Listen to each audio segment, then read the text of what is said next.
Cross Politic begins in 3, 2, 1. Have a heart that breaks for a dying city. Stop cursing your future. Is not true. For all intents and purposes, I am a woman. No government, no political system has ultimate supremacy. Jesus is King of Kings, and it's about time our nation returned in humble submission to his lordship. You are not protecting women. You are authorizing the destruction of 500,000 little women every year. I didn't start it. But sir, with all due respect, that's the argument of a 5-year-old. I didn't start it. Right, when the Spirit comes upon people, they go to war. They go to battle, and the enemies of God are driven back, and they're slaughtered. You are listening to Cross Politic with Gabe Wrench, the Water Boy, Pastor Toby Sumter, and the Chocolate Knox. Hello, y'all. Welcome to Cross Politic Live. Yes. Wow. Isn't that great? We're live at Trinity Conference, Christ Over Politics, here in Seattle, Washington. Of course, I got the good brother from another mother, Chocolate Knox, over here on my right. Joseph back home. You are we're formerly with the Family Policy Institute, and now you're in the promised land of the great state of Texas. Of course, me, the Water Boy, and Pastor Dave Hatcher, and Pastor Toby. Hey. It's good to be with you guys. We've been discussing kind of a lot about theology. Christ is Lord, Jesus is King, and we have this. It's like nothing we've ever talked about before. Yeah, like nothing, Whole new concept. And basically, kind of the post-mill worldview that we carry. We were going to try to do the whole conference without saying post-mill, though. I think we made it. Did we? Where's a buzzer? Till now. Or a shotgun. Or create. Message. And so we've been talking a lot about this kind of worldview that we have as Reformed, largely as Reformed Christians. But why, Pastor Dave, why are we losing to secularism when we kind of have this dominion view of theology? Well, you're assuming we're losing, first of all. It feels that way. It does feel that way. But if you have to look over, first of all, remember to look over the entire world, over the entire epoch of the church history.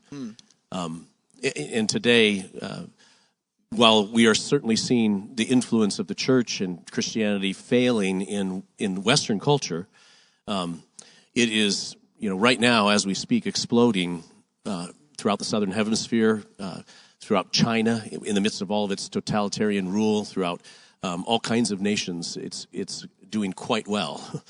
But why is it failing here? Why do we see it failing here? In the U.S. In the U.S. Yeah.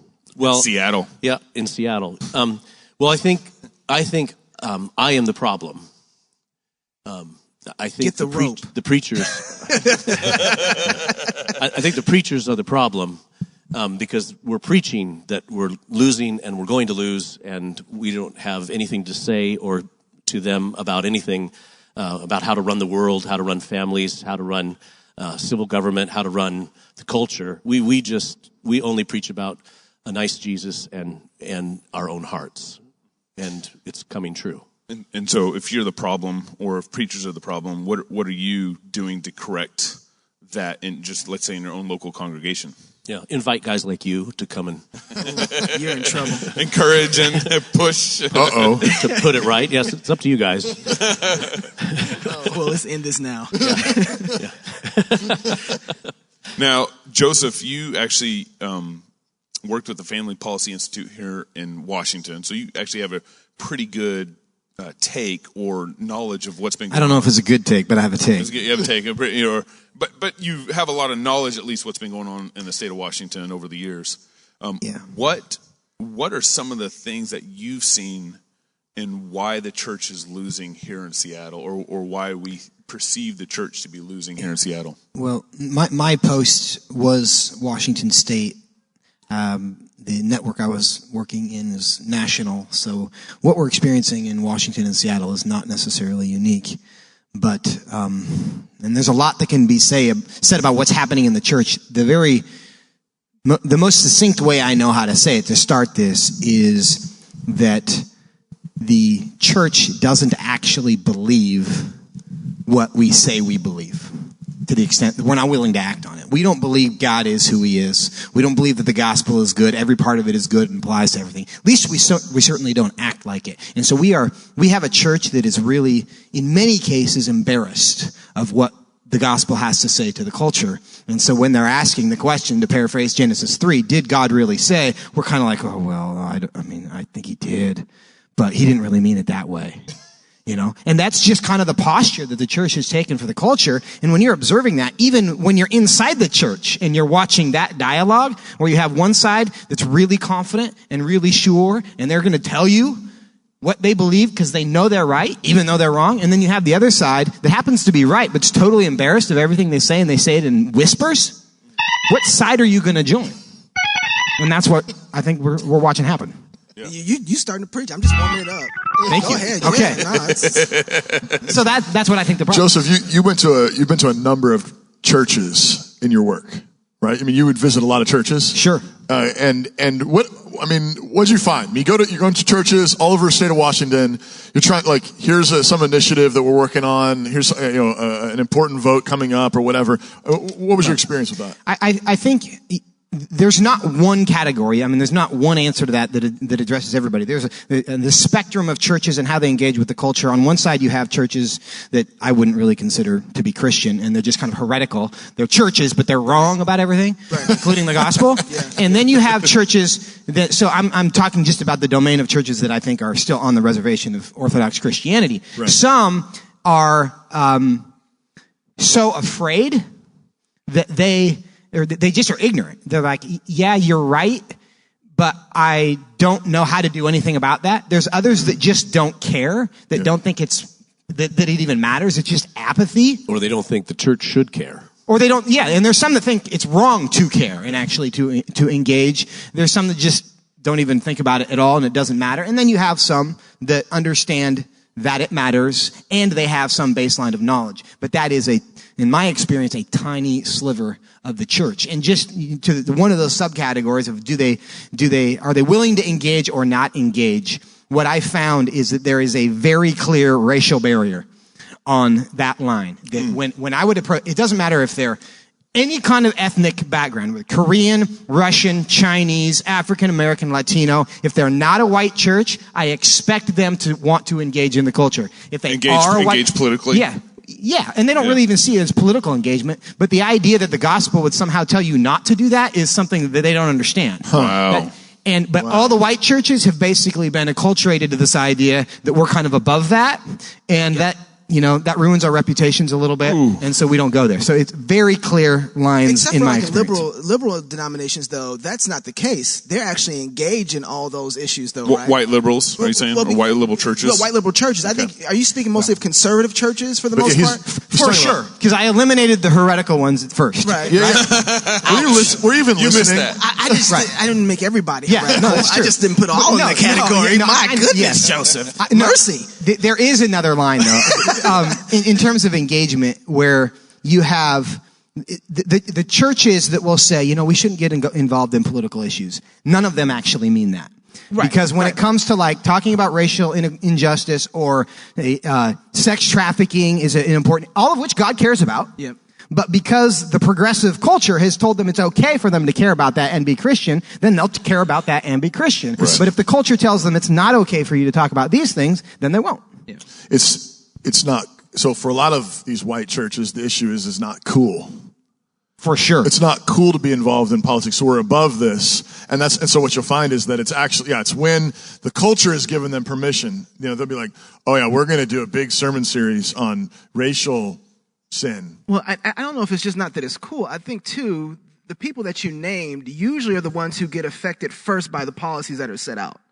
In suburban culture, ethnic populations. Yeah, absolutely. The minorities in the group are going to have to suffer firsthand whatever policies that are set forth in politics, in culture and community, and then it bleeds its way up slowly up to white suburban culture. Are you thinking about that primarily in terms of economic status? You're thinking ethnic minorities tend to be poorer, and so they're going to be impacted quicker that way? Well, I think, Why would they be impacted Well, first? because everybody uses minority groups to show their righteousness.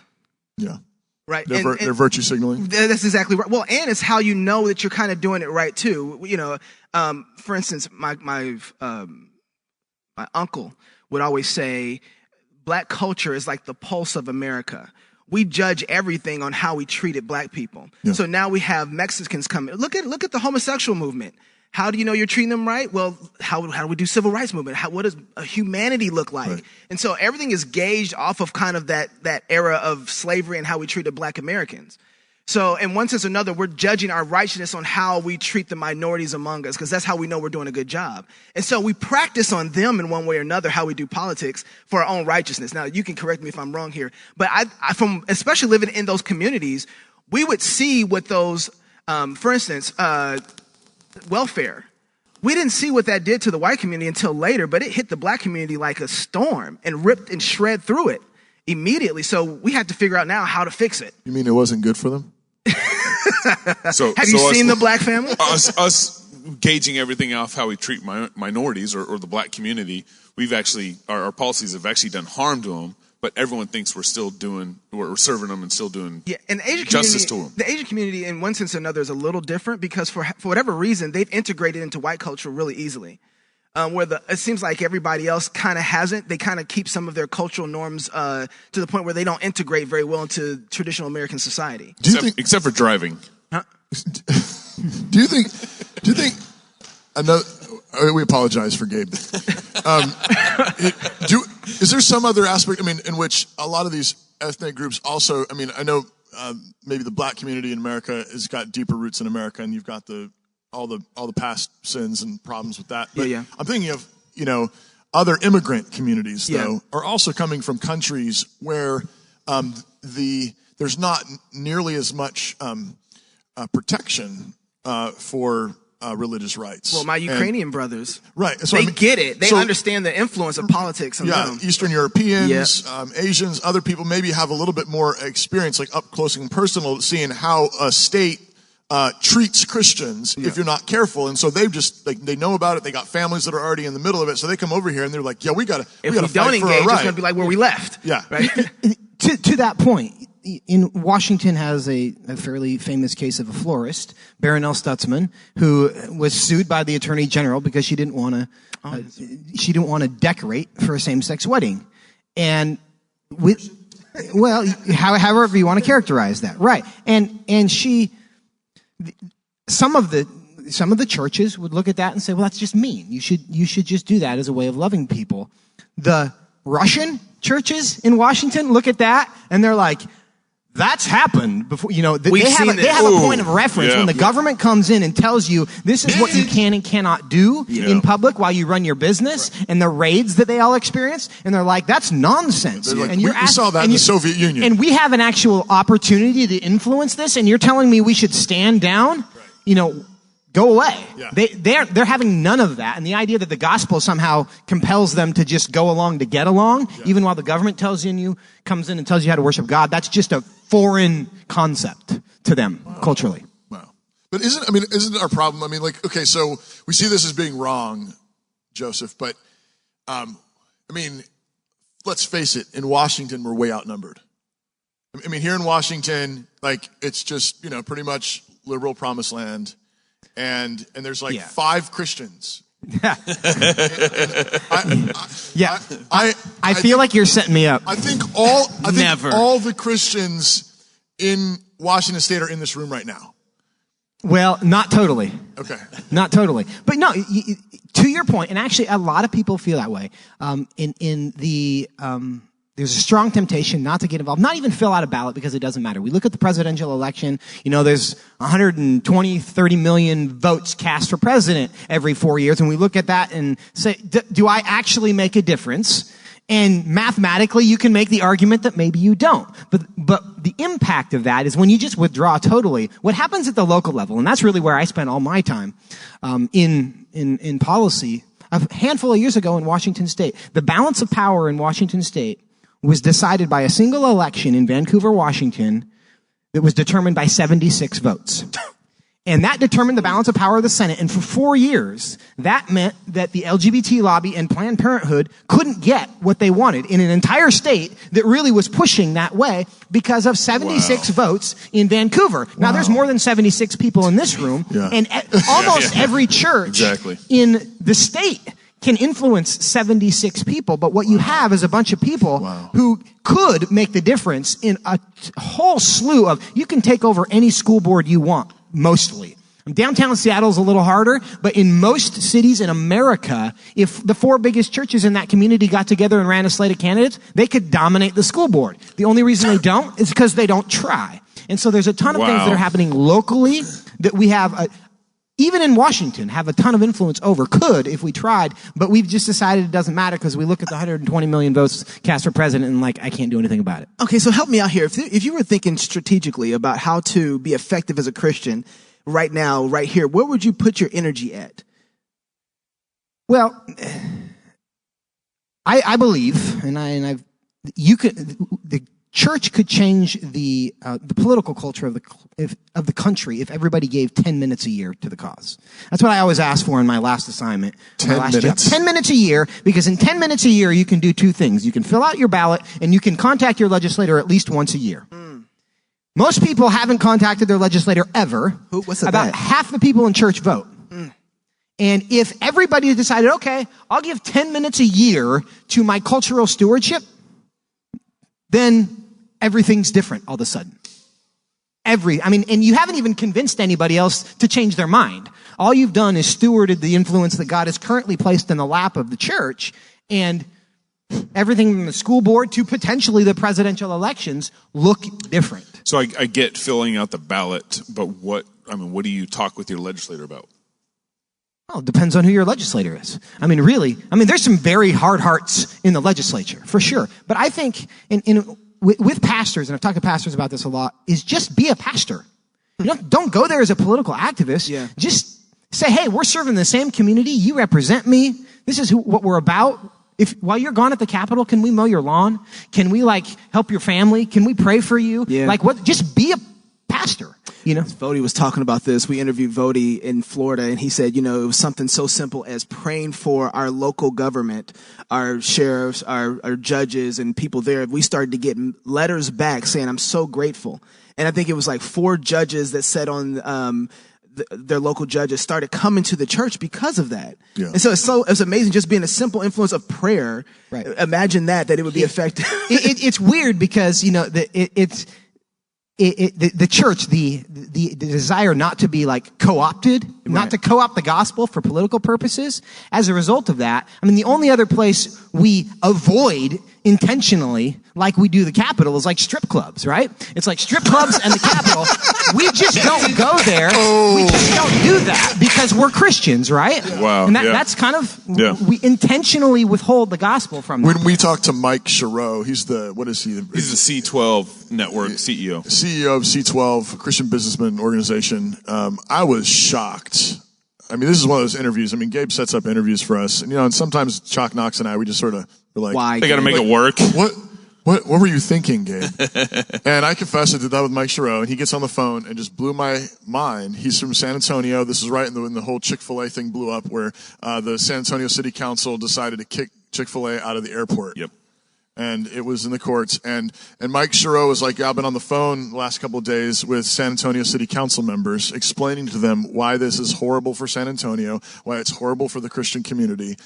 And he said, one of the shocking things he said was several of them thanked him because no Christians had called them.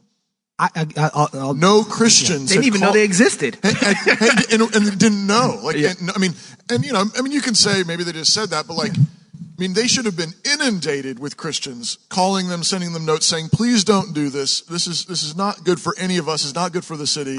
I had a pastor a Christian legislator in the Washington State legislature, and this happened a few years ago, and he's one of us. And he said, every week I get visited by somebody in a collar from the abortion lobby or the LGBT lobby. I haven't been visited by a pastor who agrees with me in a decade. Wow. And he's one of us. So, this actually might take it a little different direction. I'm from Texas. I grew up in Texas, raised in Really? Texas. Had no If you guys don't know, you know what I'm saying? Deep in the heart of Texas. There you go. And but in the South, they really play that song in Texas. I know. They really do. Yeah, they really do. And they get turned up. Woo! My son went to a Houston Astros game this summer, and he came back and said, "Dad, they really play that song. It's real. It's a real thing." Oh man, Google it. Just thought that was we should chocolate just pray nuts. for Texas right now. Yeah. Pray for Texas right now. My other favorite song is "Don't Mess with Texas." Don't you mess with Texas? I'm not getting Please that. don't do that. All right. Please don't do that. Please stop. But in the South, they have American flags in the church service. They politics is very, in some sense, politics is very kind of mingled with church and worship. And so I when we start talking about like the church getting proactive in politics, I do like have like hairs on my neck start creeping up. I'm like, all of a sudden we're going to get focused on politics and then forget Jesus. And so I guess this is for you, Pastor Dave. How do we make sure that we're being faithful with God? God has called us to engage in culture. God has called us to engage in politics. So there's nothing wrong with that. But how do we make sure that we aren't either bringing idolatry basically into the church, right. or mixing in a way that we shouldn't? Right. Well, we should speak about righteousness. We should talk about what's right and wrong and wickedness, what those things are from the scriptures. And we're looking to Jesus Christ as the King of Kings and Lord of Lords. If we get that right, that he's King of Kings and Lord of Lords, then we can talk about being patriotic or loving our country or loving our city or and those kinds of things. But all of it, we understand, is under the lordship of Christ. There's no back and forth here. There's not two gods that are fighting one another. And we are, but actually what Christians think is they think the way we really will get things done has nothing to do with the church. I have to take off all my church garments, all my church thinking, and I have to now go do political things. Right. We actually don't even think the church has anything to do with politics, rather than realizing that Jesus is Lord over all those politics. It flows out of the church. All of culture flows out of the church and the declared word of God into every area. Hence Another part of this is just remembering that. So we're not a special interest group, and we're not a political party. So I think a lot of what you get with what's the guy's name and that's always got the American flags and the Jeffress, Steve, Pastor, not Steve, Robert Jeffress. Yeah. I mean, I don't know, that's the guy I think of when you talk like that. It's like they're doing Star Spangled Banner, and did you see his choir sing "Make America Great Again"? Dancing Girls or something. I don't know. His choir literally sang "Make America Great Again." Had a whole version of it. I mean, maybe Google it. Maybe he's dead serious. Maybe he's better than it looks, but that's where I would think of as sort of like, okay, are you worshiping Jesus, or are you worshiping America, or are you worshiping Donald Trump, or this kind of thing? But I think you're absolutely right. I mean, we're not any of those things. We're embassies of the kingdom of God come to earth to bring the ways of heaven to earth. We're colonies. When Paul in Philippians says we are citizens of heaven, he wasn't saying our citizenship is in heaven. He wasn't saying so we don't have to care about this stuff. We're going to go to heaven when we die. He was talking to Philippi, which was a colony of Rome, and there was a bunch of Roman citizens in Philippi. And what were they doing in Philippi? They were bringing the ways of Rome to Asia, and so he says, "You got that logic?" I mean, the word for it is colonization, right? Like we're colonies. Bad word right now. We're colonies. Right. We're colonies. And colonize them. And Gabe, to your question, it's the whole idea that, what if you care too much? And so shouldn't we, people care too much about it, therefore we should just avoid it. Everything that the church does, every good thing can become an idol if it's ultimately placed above Christ. Absolutely. So the children's ministry, the marriage ministry, the homeless ministry, if you love that and give yourself more to that than you do to Jesus, then we've got a problem. But the political space is the only area in which we'd say, well, somebody loves that more than they love Jesus, therefore we're done closing up our shop, rather than just reprioritizing and making sure we haven't made it an idol. Also, too, I think the way that we approach it is part of the problem. Everything you just talked about, make America great again, that's all starting at the wrong level.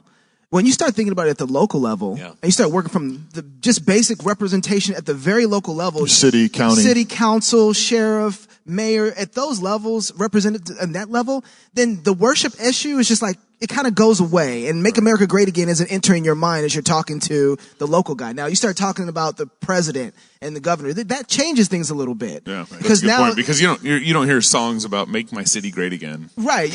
Make my mayor great again, unless you're in New York. That's about it. But if we start working at the local level, it changes our approach to this. And I don't think we get the same sort of influence of worship that comes from presidential elections. So Joseph, you said one of the things that you could do is, 10 minutes a year. 10 minutes a year, vote, and then call your legislator. Do you have a couple more practical ways that we can maybe work on changing our politics? Well, in this space, I do think it's, for those of us who have spent a significant amount of time being activists, I try to qualify a lot of this by, we're all different. The body of Christ is diverse.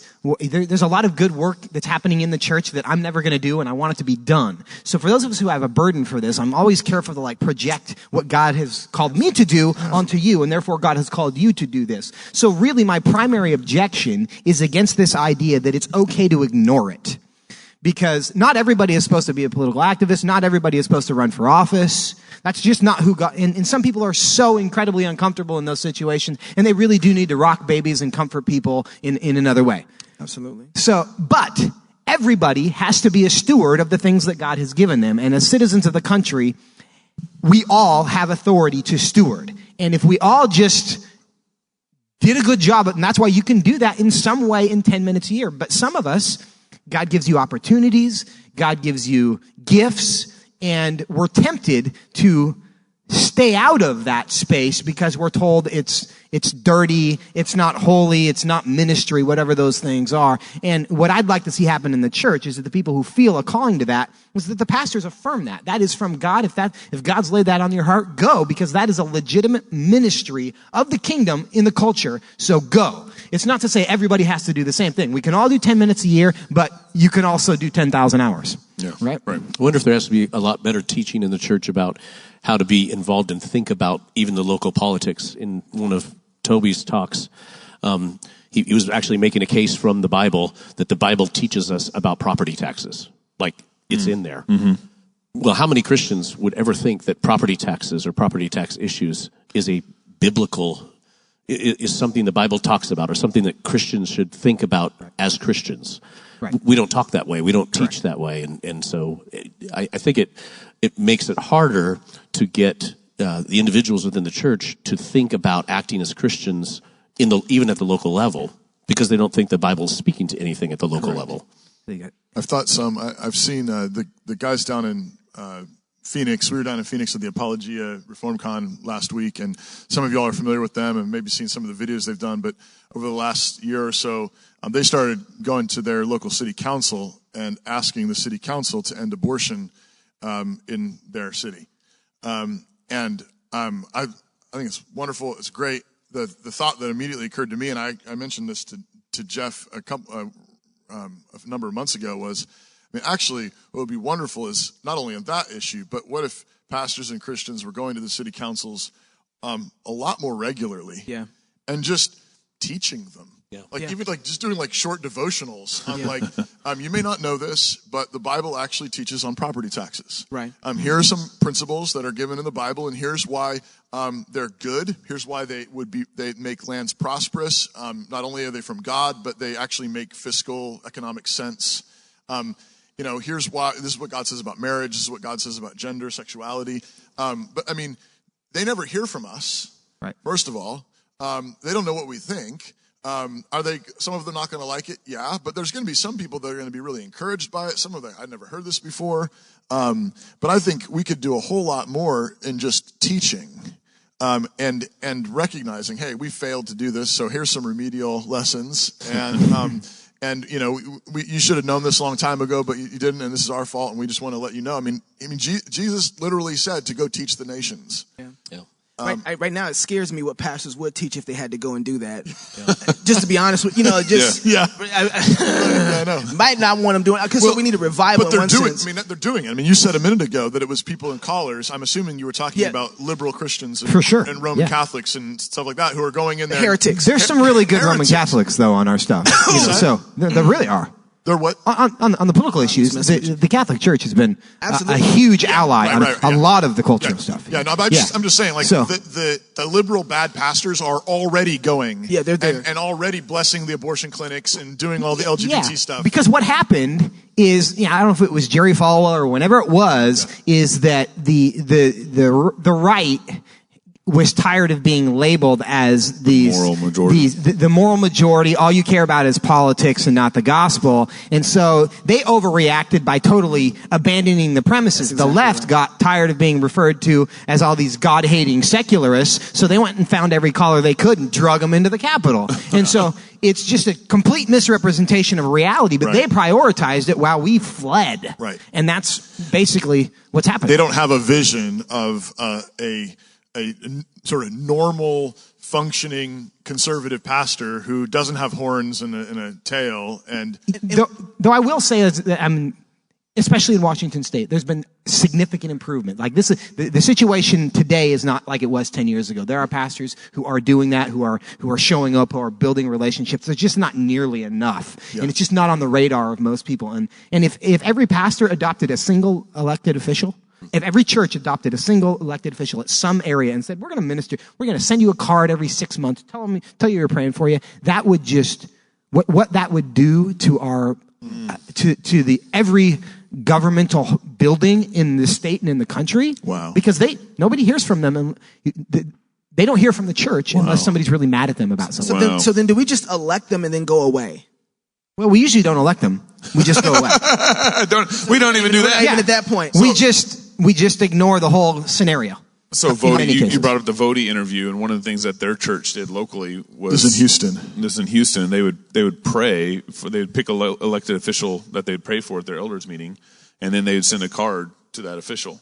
And they did that, I think, for 6 months. I think it was the whole church that prayed for him. Was it the whole church? And then I think they all signed cards, and then they'd send a card to him and just say, hey, we prayed for you. And they get these letters back from these people on the other end of the political spectrum thanking them and saying, I've never had a church tell me they're praying for me ever. And some would start showing up. And some of them would come visit. Yeah. And it's like, it turns out the Bible also says to pray for kings and all those in authority. Like that's like, it says to do that.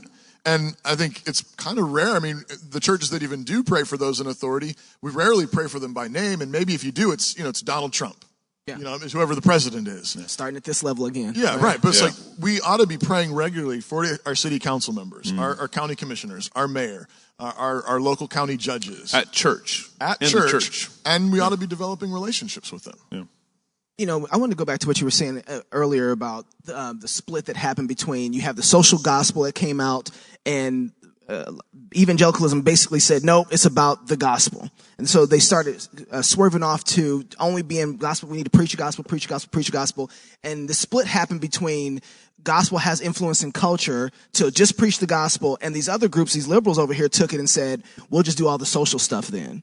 And we didn't just because we were trying to separate the practical application of the gospel between the social guys and the guys who were saying preach the gospel. So we kind of just went all the way over here to this side of just preaching the gospel. But we didn't just lose, weren't just protecting the gospel, but what we actually lost was how the gospel applies in all of the secular realm too. Right. So part of what this is recovering what we need to be doing biblically, how the Bible applies to these issues such as taxes, such as community issues, such as police issues, whatever it is, red flag laws. How does that work biblically? So while we're engaging, there also needs to be a revival in the wisdom of how to engage. For sure. I think that kind of separation that happened, the church, many in the church appropriately acknowledged that you don't change cultures on the ballot. You don't. Yeah. And you can't, even if we had whatever, if we could all agree on what every law should be, what perfection is, and we were czars and we were able to decree that tomorrow, there would still be massive problems in the world. And the church understands that. But the vacating the arena, how I think an adjustment in the way we think about that I think would be helpful is God created the church, He created the family, and He created the government. They're different institutions and they have different purposes. What is happening right now is that many in the church are mad at the government because it can't accomplish the job that God created the church to accomplish, which is change the heart. Yeah. Oh. And so it's because government isn't changing people's hearts, therefore we're going to neglect it. And it's like, well, wait. It's a different instrument. It does different things. We need all of them to function as God ordained. We're going to help that happen. And if we get that done, then things are better. Yeah. It seems to me the church has a export problem in all this. So China has the one kid policy and their demographics start to decline over time. Russia, the president, I don't know 4 years ago, started encouraging people to have kids in Russia because they saw it as a national security problem. We need children to survive. You know? And what the church has done is we've actually exported Roman citizens. So we've raised a generation of kids who've gone out and actually are now very much integrated into the world and voting wrong policies and you guys probably heard this on the show before. We have a self-imposed two-child policy in the church. That's right. We're that's right. If we have kids. Yeah. Sorry, I know you were on a line, but that's okay. And so there's a couple surveys out that have surveyed the Southern Baptist churches, and then there's a Barna survey that surveyed more general congregations. But they basically both found that about 50 to 80% of our kids are losing their faith by their freshman year in college. And, some of those kids probably come back around over time. But if we can't export, one of the reasons why we want to impact culture is because we love what's going on in the church. One of the reasons why we want the world to know Jesus is because Jesus has forgiven me of my sins. And so it's a good natural inclination there. But when we can't, even export our kids well out into culture, launch them out into culture, we're losing the battle. We said there's roughly 40 million Christians. Well, if 40 million Christians had 4 kids each faithfully, the demographic explosion. Raised them up in the fear and the admonition of the Lord. Exactly. Yeah, taught them to love God. Yeah. From kindergarten on. Yeah. Go baptize your kids if you have children. That's right. Just want to add that part to raising them up right. Yeah. And so it should be fairly easy for us to have faithful children and take over the U.S. or Seattle within a generation of faithful kids. The math indicates that's true. Yes.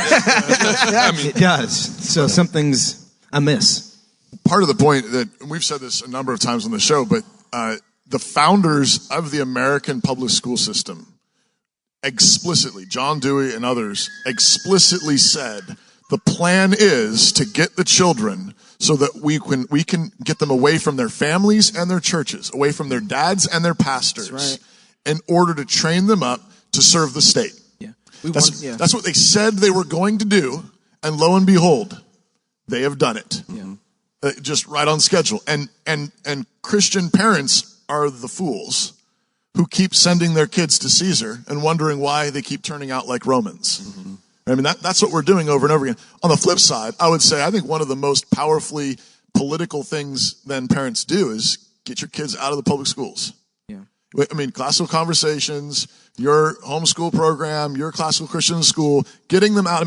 If nothing else, they're at least not being indoctrinated there. And chances are pretty decent that they're probably getting an actual Christian worldview, and they're being prepared to actually make a difference in the world. Go ahead. This is a shameless plug for what I'm doing now, is to your very point. Hey, Joseph, what are you doing now? What would you say.org? It's that whole idea that part of the reason that we're losing young people is because they're not being given an intellectually satisfying defense of why the gospel is true and why the gospel is good. Right. Because the adults didn't have to defend it, so they lost the ability to defend it themselves, so they can't teach their kids. And now that their kids on their phones are getting all these arguments about why the gospel is true, mom and dad have no rebuttal, therefore they hear no rebuttal, therefore they decide mom and dad are wrong and they walk away. And what would you say.org? It's a platform and ultimately a library that we're building of 3 to 5 minute video answers that answer questions like, does life begin at conception? How many genders are there? Is contract surrogacy helpful for people? Is our faith and science in conflict? Some of those questions 3 to 5 minute animated kind of PragerU-ish videos that help mom and dad have those conversations. What would you say? .org. .org. What would you say? .org. Or on YouTube at youtube.com/what would you say. Okay. Shameless plug. I was shocked when about 6, 7 years ago, first started going up to the university campus to do evangelism. I was shocked by how many kids were there who grew up in the church. Yeah. Who are not walking with God anymore. I don't know, for some reason I just sort of expected that I was going to be primarily talking to people who didn't grow up in the church, who didn't know the gospel, or just, pagan homes and needed to hear the gospel.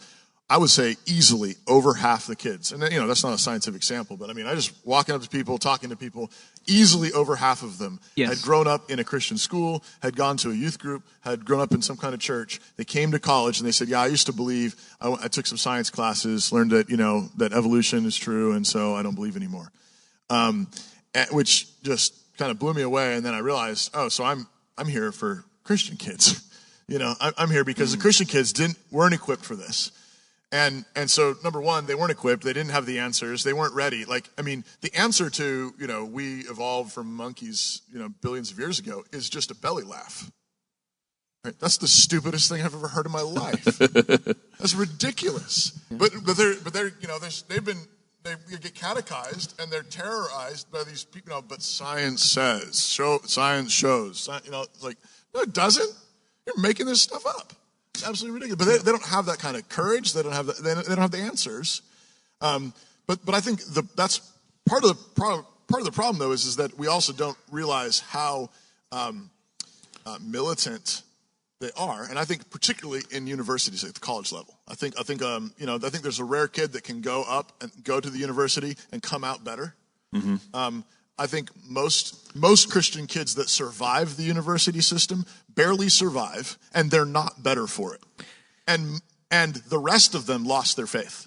Yeah. That's the deal. It's like, it's the stats on college is like you had a better chance of surviving D-Day on Normandy Beach than Christian kids do going to public universities today. Mm. I statistically, I know that you're right, but I'll give a little shout out to my father, who is not here. But I went to the University of Washington, and I spent the first 18 years of my life being catechized in Christian worldview. But you were boot camp. And so I was boot camp from like diapers. Yes. I had to get ready. And by the time I was at UW, which was just a problem. Actually, my parents, they felt like like most of us, we're not sending our kids to the secular university. The Air Force made me go to the University of Washington, which is true, just kind of a God story. So I ended up in this secular place that I never even applied to because we weren't going to secular places. Yeah. God sent me there, and I was totally ready. Right. I was totally ready because my parents made me ready. Right. Come on, and now. so if the parents are focused, this is what they I always can say. be. Yeah. You can be. You just have to prioritize it, and then you're not going to lose. But your it's kids. war. You went in knowing it was war. They knew it was war. You were a war. Navy SEAL going in, and you were going to take names. That's how you went into it. But I wasn't thinking that. My parents were thinking that in advance, and so they got me ready. It's war, even if you're not going into college, though. That's the whole thing. Like the whole thing is. Every time I hear those stats, they always bother me because I'm like, listen, growing up, there wasn't the way that I was trained by my mom in the scriptures, saturating the scriptures, waking up in the middle of the night, hearing my parents pray over me, praying my name out and crying out to God for my life, and then being taught by them. There wasn't nothing anybody was going to do at that point. No matter, I didn't even have all the educational things, all the knowledge. I was converted. My heart was set towards God. There wasn't anything a professor was going to say that was going to turn me. And so the battle that we lose isn't at the college level. We've lost it at the home before we've ever got there. And the college level is just kind of like pulling the curtain back and saying, oh, this is your fruit. It's your report card. This is your report card. Right. Ooh, right? That's good. Yeah. And so I agree with you. I was ready to engage, but I was ready to engage not thinking like this is my battleground. It's because my parents were pouring the scriptures into me. And so I was filled with the word of God so that those things weren't going to affect me in the same way. And so I think that more and more, I said this constantly, the best battle, I have a huge desire for the black church. I want to see Reformation come that way. Oh, really? Chocolate Knox? Yeah, Yeah. Okay. Imagine that. But one of the things that I realized is that one of the most effective ways that I could see that happen is raising godly children who love the Lord. Yeah. And so I didn't know how politically powerful my marriage was. Right. Yeah, you know? right. Well, this goes back to Joseph's point earlier about the different institutions. I mean, not only is the church looking to the state to do stuff that the state wasn't designed to do, but we've been looking, families, men, women have been looking to the state to do things that the family was intended by God to do, not the state. Exactly. And we keep handing them over and wondering why they turn out so bad and why, let's try it again. It's not working. It's not working. Like leaven in the lump, something as insignificant looking as one little family, faithfully raising their children, husbands loving their wives, just doing the regular stuff of being a Christian, has tremendous impact over time for the sake of the gospel. When we think, oh no, what we need to do is not have children, what we need to do is get involved in ministry out there. What we have to do is get involved. Plant churches. Yeah. We're building. We need to build families. Yeah. I mean, you said build. Don't just protest, but build. And the first thing you can build, what can I build? Well, you can build a family. That's right. One of the reasons why the church was persecuted in the past is because they were free. The government couldn't do anything about them, and so they actually started beating them and putting them in chains. Right. They weren't chaining up the non-Christians. Those people would go along with what the government wanted. Right. It was when we raise our children up to be free, all of a sudden, 10 years down the road, 15 years down the road, when your kids are launching out of your house, they're going out into a world full of bondage, and that's why the world hates them, is because they're actually free. Yeah. And then that releases them to think clearly about culture, to think clearly about politics or law, but they're actually free to do because they aren't bound in sin. One of the things that when kids go to college, they're learning how to smoke weed, drink beer, go to parties, and by the end of their college career, they've learned nothing in the classroom, and they've left with all sorts of vices. And when you send your kid to Lord willing, as you guys raise your kids in the knowledge and fear of the Lord, and you send them to a Christian college, well, they're learning the exact opposite of what they're learning on a secular campus. And in addition to that, they didn't take out hopefully $100,000 in debt to have all these vices when they leave college. It seems like a huge part of all of this, though, too, is lack of courage, a lack of nerve, a lack of backbone. And, because it's not winsome. It's not nice. I mean, Joseph, anybody ever say that to you? It just doesn't seem very nice. Yeah. Because, obviously, y'all can see he's not a very nice person. Look how far he's sitting from me. You can tell that. It's just distance here. But and you brought this up in your talk as well, Pastor. I mean, it's like... That's the thing. I mean, they've got us around the neck. They got us around the throat but that's not very nice. Boy, tell me about it. The 11th commandment. It's the 11th commandment. Yep. That's not winsome. It's not nice. And what do you say to that? Well, what I say to that, I think in the beginning of this conversation about what's going on with the church is that we need to officially and formally surrender our reputations to God. All the things that churches preach about, all the things, surrender your money, your relationships, your kids, all your time, all the stuff that we're supposed to give to God. I have never heard anybody preach on God owns your reputation. And you give that to him. You better give him an organ. and let him take care of that. And okay, thank you for the organ. But seriously, the moment that we formally surrender that and just say, God, if you're happy with me, I'm happy with me. And if they're not happy with me, I'm fine with that. Right. As long as you are. As soon as we get there, then this whole well, you're not being nice. It's like, well, 1 Corinthians 13 tells me that love does not allow me to just embrace everything that you do. Right, love does not rejoice in iniquity. It rejoices in the truth. That's how you love people. That's what God tells me. You have a different understanding of love. I'm going to be okay with that. So we surrender our reputations. I think suddenly the leverage that they have emotionally to manipulate us and bully us all the time is gone. Yeah. Pastor Dave. Do you guys keep track of when your guests come, who gets the most number of organs? Is there like somebody winning right now? Maybe somebody's counting out there. But not us. Unless you are, Dave. No. You want to open up for Q&A? No, that's great stuff. You just spin it when you're ready. Go ahead. You Q&A now? Yeah, you can do Q&A. All right. Well, I wanted to read the verse. Okay. I just was reminding this, but this is what Jesus said. Come to that now? Yeah, I'm just gonna break out the Bible. Wow. I mean, the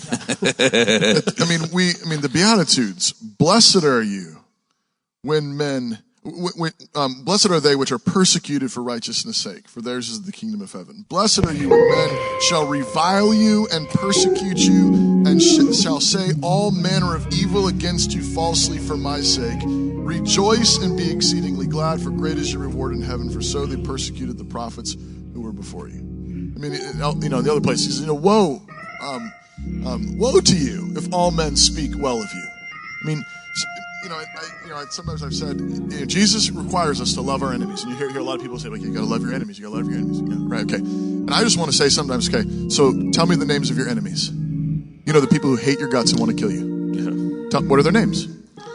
Why don't you have any? Exactly. Yeah. Like, you don't have any enemies to love, because you haven't made any enemies. It's systemic. Right, yeah, that's what I'm saying. It's systematic. The system hates it's the man. The man, the state. Yeah. But no, this is part of the plan. As much as it was, as much as we are to pursue the blessing of being poor in spirit, and as much as we're to pursue the blessing of mourning over sin and seeking the comfort of Christ and being meek so that we might inherit the earth and hungering and thirsting for righteousness, we are to seek the blessing of being persecuted for righteousness' sake. Don't you want that? Not really. But Jesus says you ought to want it. We ought to want that blessing. And when it happens, when the ruckus happens, when they write the op-ed in the Seattle Times or whatever, when they say, your pastor, he's a racist and whatever, homophobic, whatever, it's hates women. That's when you throw the party. Because Jesus says, rejoice and be glad in Amen. that day. Yeah. Right? You say, all right, everybody, we're getting together, party at Pastor Dave's house. Yeah. Because they're maligning him in the news. Find the pastors who they're saying that about first. Where are they at? And there's probably some faithful pastors out there already who are doing it, and they're getting written up, and you need to find them, and you need to send them a bottle of wine. Yeah, instead of what the church is doing, which is usually saying, you guys need to calm down and be nicer. Right, that's what they're hearing from the church. This is not very winsome. You're a bad testimony. The Christians are the worst. Yeah. The Christians are the worst, and they'll come around and they'll try to get you to stop it, and you have to say exactly what Joseph said. Like, I'm fine with what the Lord thinks of me. He said to expect to have enemies. Great, I've got enemies. Now I know who to love. Now I know who to pray for. Now I know who to do good to. But I'm not backing down. And so long as you don't repent, we're at odds. Absolutely at odds. But I'm okay with that. And when we have pastors that act like that, the people that get behind those pastors, it's been amazing watching Trump just be the guy who's going to stand there and say what he needs to say and take it and throw the punch, and watching all these kind of like limp back conservatives all of a sudden step up like, yeah, me too. It's like, where were you at? Lindsey Graham all of a sudden. Who is he? Who is this guy? But it's amazing when a man stands up like that, the people that actually come back and support him, they will hold his arms up. It's a crying shame that Trump's like one of the best examples of courage we have in our culture. To our shame. It's an absolute shame. That's right. Because he's not a great role model. No. Not at all. He's not. I mean, I'm grateful for the cover he's providing for the church, but that's not really, it's not biblical courage. No. But that's one of the best examples we have. Has a form of masculinity to it. Exactly. It's like he's got a backbone. He doesn't back down. Now, he's wrong about a whole bunch of stuff. But both fear and courage are contagious. That's right. Oh, yes. That's right. They both are forms of leadership. And pastors and Christian leaders are either infecting those around them with courage or fear. That's great. That's right. That's really good. All right. So we will be at the pub, I'm sure, Sumerian Brewery at 1:30. Brewery, yeah. Love to have some beers with you guys. We have hats and glasses for the Baptists that are going to be there. We'll have Dr. Pepper there for them. All right. And so Knox, if you want to roll us out, man. If you're single, get married. If you're married, have kids. If you have kids, go baptize them. Thank you for having us. Love God with all your heart, soul, mind, and strength. Love your neighbor as yourself. Go fight, laugh, and feast to the glory of God. This is Cross Politic. Thank you, guys. There you go. Thank you.